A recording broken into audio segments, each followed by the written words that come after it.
So what we're going to do is we're going to click on projects. And within the free version, you can have 5 projects. Within each of these projects, you can have basically a whole load of other sort of sub-projects. What I'm going to do is create a new project.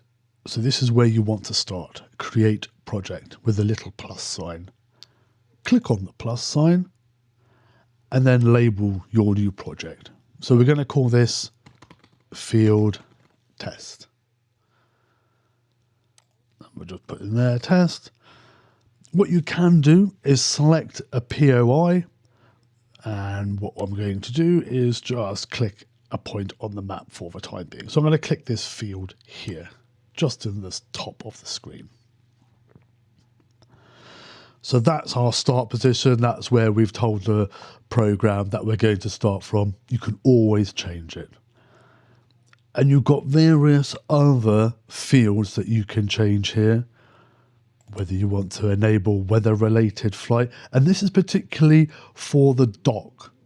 So if you have a different DJI drone that just basically pops out of a box on the back of a vehicle or a building, then that is what it is for.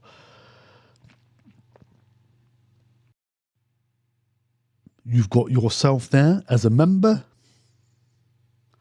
And at the moment, we've not assigned any aircraft to this particular mission, but we can do. In my aircraft, because they're signed in on the remote control under the same email address, I can decide which aircraft I want assigned. So I'm going to do the Matrice 4E for this. And here we are. That means now it is linked up to the remote control. Even though the remote control is not on, what will happen is when I do switch it on, it will sync and it will download the relevant data from the cloud.